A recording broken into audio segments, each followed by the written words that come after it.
Muito bem, é o seguinte, nós estamos recebendo ao vivo em nosso estúdio o secretário de Fazenda, Não, o Efrem volta depois, viu, doutor? Daqui a pouco você volta, viu, doutor? Vai sair ali o Efrem, aí vai entrar o secretário de Fazenda, tá? O secretário Rafael Fonteles. Boa tarde, secretário. Muito obrigado pela presença aqui com a gente. Boa tarde, Amadeu. Boa tarde a todos aqui do Jogo do Poder e todos os telespectadores da TV Meio Norte. Bem, o senhor anunciou hoje pelo Twitter, secretário, que foi assinado um contrato do governo com o Banco Itaú no valor de 600 milhões para a realização de obras. Anunciou também um contrato com o BRB, o Banco de Brasília, no valor de 97 milhões de reais.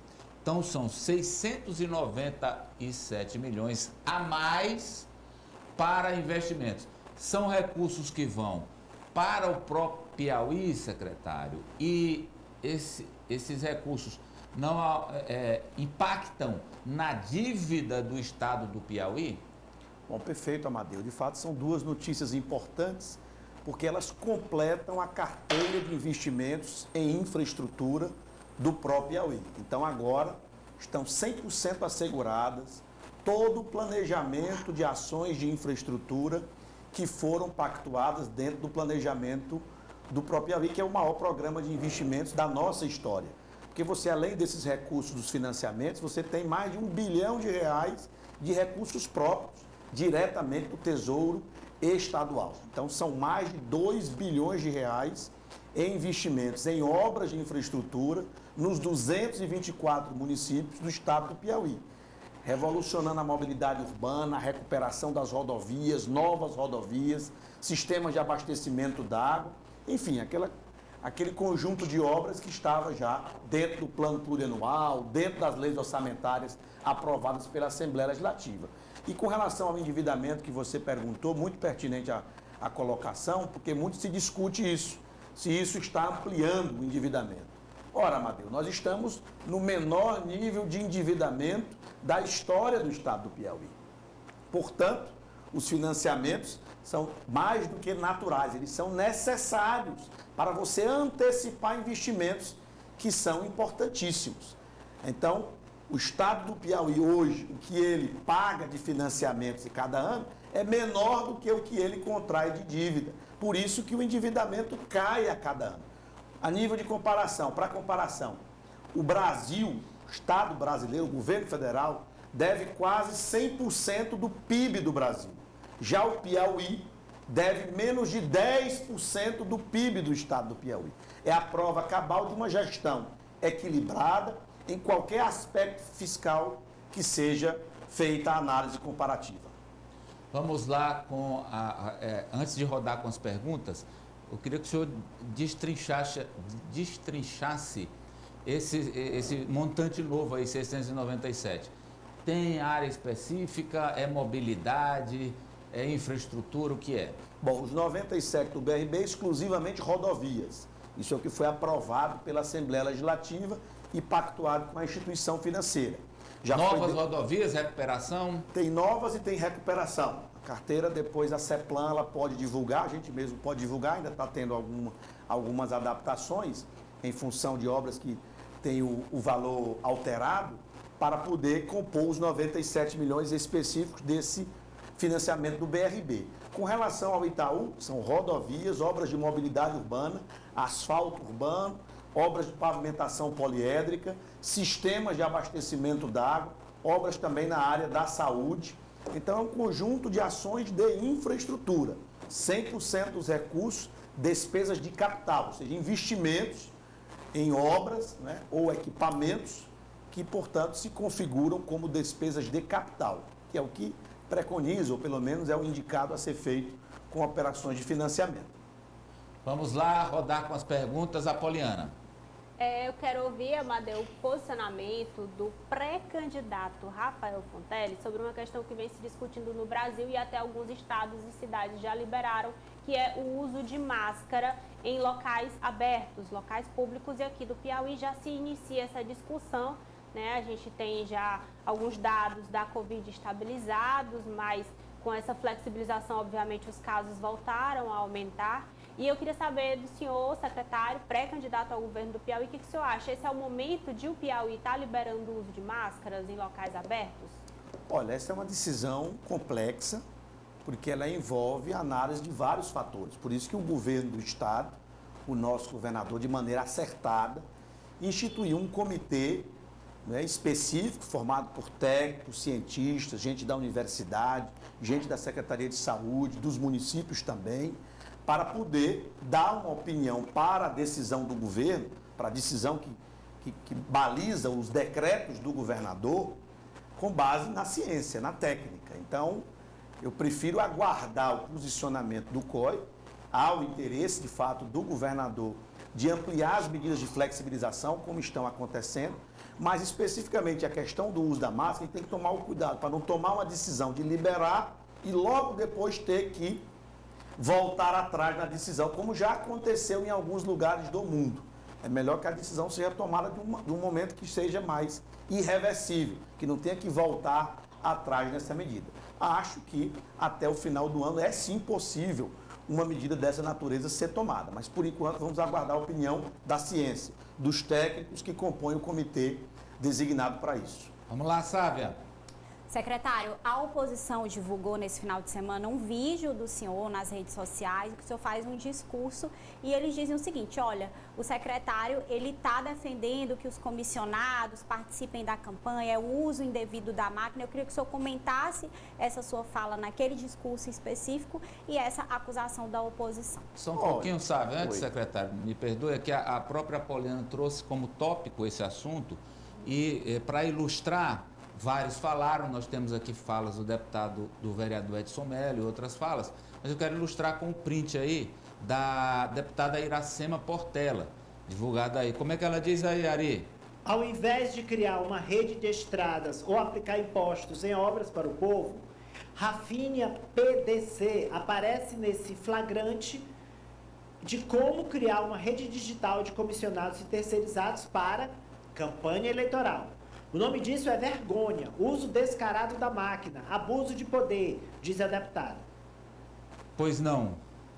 Não, olha, eu respeito a opinião de qualquer pessoa, não vou entrar em polêmica, muito menos quando parte com deboche, com provocações desnecessárias. Eu já tenho falado há muito tempo que há um desequilíbrio emocional muito grande em algumas figuras da oposição. Isso nos preocupa, porque a gente tem que estar focado em resolver os problemas do Estado, apresentar soluções para resolver os problemas do Estado. A nossa resposta sempre tem sido mais trabalho. Com relação a essa colocação, olha, a pessoa pode interpretar do jeito que quiser, mas o que foi colocado de maneira clara numa reunião do Partido dos Trabalhadores é que os simpatizantes do Partido dos Trabalhadores têm que saber atuar nas redes sociais para combater as fake news, como essa, por exemplo, que foi mostrada agora, para exatamente não ficar uma mentira sendo repetida diversas vezes e virando verdade, que é um sistema usado pelo Bolsonaro, não é, que em 2018 fez um efeito muito ruim para a sociedade brasileira. Então nós temos que ser firmes no combate às fake news. E isso acontece nas redes sociais. É importante que os simpatizantes do projeto político do Partido dos Trabalhadores tenham isso em mente. Então foi isso que foi colocado de maneira muito clara, transparente, e eu estou dizendo aqui novamente, aqui na televisão, no seu programa, aproveitando sua audiência, Amadeu. Então, nada mais óbvio do que o que foi colocado, vocês mesmos sabem, aqui todo mundo recebe, né, as informações via WhatsApp, via redes sociais, eu mesmo tenho me pronunciado nas redes sociais, eu não tinha redes sociais até abril desse ano, mas a gente realmente entende a importância das redes e é importante de fazer o debate político nas redes sociais também. Agora, deixa eu, já Ari e Ananias, sei se vocês querem perguntar, mas é que o que passou é que o senhor está, essa questão aí do uso de máquina para fazer esse trabalho de rede, isso é fake news e mais. Não, é fake news. O senhor entende, há setores do PT que entendem nacionalmente que já na eleição de 18 foi assim e continua sendo, que o grupo de trabalho do Bolsonaro nas redes é superior ao do PT e a todos os outros. Bom, eu estou falando para os filiados do PT, inclusive filiados que fazem parte do governo ou não.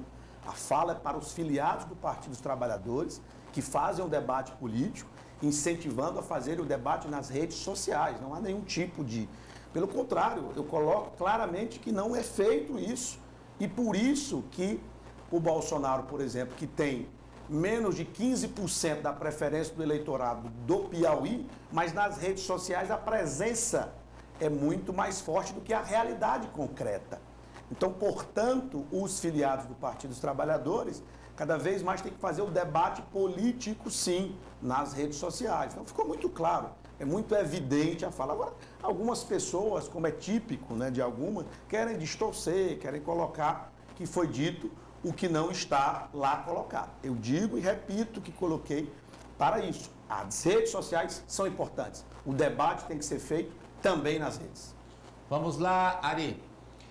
Secretário, a oposição também vem apontando as pesquisas de opinião pública para dizer, olha, esse é o pré-candidato do governador Wellington Dias, mas ele não tem crescido nas pesquisas, está estagnado, embora a última pesquisa da amostragem publicada pelo Grupo Rio Norte tenha mostrado um crescimento seu, mas ele diz, mas foi um crescimento residual, foi um crescimento pequeno para a visibilidade que ele tem como gestor e como coordenador do próprio Piauí. Isso o incomoda?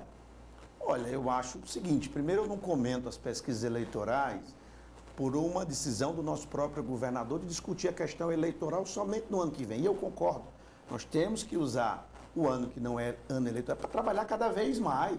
Inclusive no ano eleitoral você trabalha preocupado com a administração, esse é o nosso foco. Mas eu acho o seguinte, as pesquisas que a gente tem visto, né, demonstram exatamente o contrário. E se a oposição está colocando isso, não deveria estar preocupada em falar todo o tempo do Rafael, é o Rafael todo o tempo. Então eu realmente vejo uma contradição nessa fala, né, de quem fala isso que você colocou, Ari. Então, na realidade, o nosso foco é o trabalho, como eu disse, a gente está muito animado. E com relação a essa questão eleitoral, a única coisa que eu digo, e repito aqui novamente, o nosso nome estará à disposição do partido para o debate político no ano que vem. Cabe ao partido, à base aliada, tomar as decisões no ano que vem. A nossa disposição ela é total. Pois não, Ananias? Secretário, nós vimos por muito tempo uma relação conflituosa do governo do Estado com os servidores públicos do Estado do Piauí. Os servidores organizados em sindicatos, cobrando, sempre fazendo frente, cobrando ações do governo. No último dia do servidor, nós vimos uma comemoração onde o clima era diferente, era visivelmente diferente. Os servidores em uma harmonia com o governo do Estado e aí, claro, isso remete a um momento de antecipação de pagamentos, de ações que o governo tem tido para os servidores. Eu queria então questionar o senhor, vamos ter novas antecipações? E com relação a aumento salarial, a gente tem uma barreira que esse ano não pode ser aumento, mas no próximo ano, vamos ter reajuste para os servidores do Estado? Olha, muito pertinente a pergunta. De fato, o governador Wellington Dias, né, ao longo desses 19 anos que tem esse projeto de desenvolvimento, foi disparado o gestor público que mais valorizou os servidores públicos estaduais. Primeiro porque foi com o governador Wellington Dias que se fez uma tabela anual de pagamento. Não existia nenhuma tabela, era uma imprevisibilidade total. Era notícia comum atraso de salários por 1, 2, 5 meses. Isso acabou a partir de 2004, na primeira gestão do governador Wellington Dias. O que nós estamos fazendo agora é antecipar ainda mais, para quem sabe termos em breve a folha dentro do mês, todos os meses. Não só agora, como em outubro aconteceu. A primeira vez na história do Piauí que 100% dos servidores públicos estaduais receberam o salário dentro do mês trabalhado. É realmente uma notícia importante que revela esse compromisso. Mas não só a tabela de pagamento. Os planos de cargos, carreiras e salários, praticamente todos foram implantados nas gestões do governador Wellington Dias, que garante a promoção, a progressão desses servidores na carreira. Agora há um investimento muito forte do governo em melhorar os espaços públicos, para melhorar o ambiente de trabalho do servidor, mas para melhorar o atendimento à população. Os hospitais, as escolas, as agências da Secretaria de Fazenda, dos vários órgãos que atuam na área meio do governo. Então isso é valorizar o servidor público, porque valorizando o servidor público, você valoriza toda a população. Porque quem presta um serviço público em qualquer área é o servidor público. Então isso tem sido uma tônica de todos os governadores. Eu tenho orgulho de participar da gestão que agora continua avançando em valorização do servidor. Com relação a reajuste, o governador já anunciou, todas as categorias do estado do Piauí receberão reajuste em 2022. O que nós estamos fazendo as contas e os cálculos é qual é o tamanho desse reajuste possível sem comprometer esse equilíbrio que nós alcançamos recentemente, de maneira mais robusta do que já tinha no passado, no primeiro governo, no segundo ou terceiro governo, o Wellington Dias, agora é um equilíbrio ainda mais forte. Então, de fato, essa notícia em breve será transmitida pelo próprio governador Wellington Dias, do reajuste salarial para todas as categorias do estado do Piauí. Estratégia política de colar a eleição do governo do estado na eleição de presidente, colar o governo do estado na eleição de senador. Qual é a visão que o senhor tem? O senhor acha que o eleitor vai votar casado ou cada caso ele vai buscar aquele com o qual ele mais se identifica? Olha, eu acredito, Amadeu, que o eleitor hoje é cada vez pessoa mais informada. As pessoas têm mais acesso à informação do que tinha antigamente. Portanto, o eleitorado, de forma geral, as pessoas, o cidadão, cada vez mais consegue identificar os projetos de desenvolvimento. É claro que as pessoas são importantíssimas. O formato de eleição no Brasil prioriza muito as pessoas, né?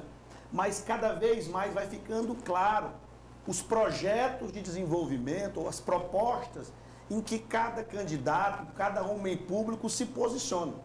Então eu entendo que o eleitorado cada vez mais vai saber identificar quem está nesse projeto de desenvolvimento, que é liderado no país pelo presidente Lula, liderado aqui no estado do Piauí pelo governador Wellington Dias, e quem está do outro lado, no outro projeto que foi vencedor nas urnas em nível nacional em 2018, que é ligado ao desastre que é a presidência do Bolsonaro. Então vai ficar cada vez mais claro. E essas coisas elas são indissociáveis, porque é a forma que você vê a sociedade, é a forma como você vê as políticas públicas. Quem é que valoriza o servidor público? Quem é que está preocupado apenas em privatizar tudo do Estado como se fosse a solução para tudo? Quem é que olha de fato para as políticas públicas que valorizam os mais pobres? Quem é que é contrário a isso? Acha que tem que prevalecer sempre os interesses do mercado apenas? Então isso vai ficando cada vez mais claro. Então, portanto, eu acho extremamente natural que aconteça, não é, essa polarização que acontece no Brasil, aconteça no Piauí. Não é que não possa ter, né, outras opções. Claro que vai ter outras opções e é bom que se tenha. O próprio presidente Lula diz muito isso. O importante é que cada partido, né, apresente as suas candidaturas, participe do debate. Isso oxigena a democracia e o debate político.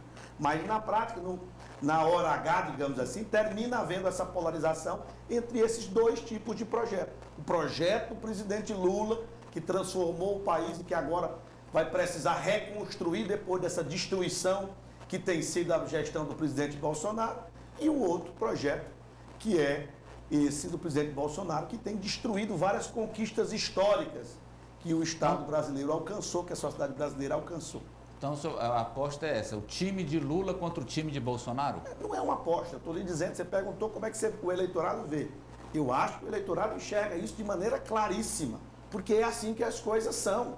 Ora, se uma pessoa está lá todo dia do lado do Bolsonaro, defendendo a ideia do Bolsonaro, ajudando a aprovar as ideias do Bolsonaro, é claro que essa pessoa se identifica com o que o Bolsonaro é, com o que o Bolsonaro defende. A mesma coisa quem está alinhado com o presidente Lula, com o governador Wellington, que hoje é uma liderança nacional.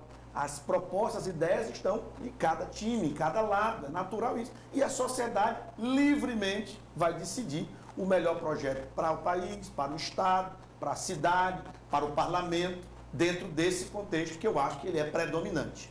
Quero agradecê-lo pela presença aqui com a gente hoje, secretário. Eu que agradeço, Amadeu, e obrigado aí por levar, né, as notícias para todo o estado do Piauí, e agradeço a oportunidade de estar aqui esclarecendo esses pontos.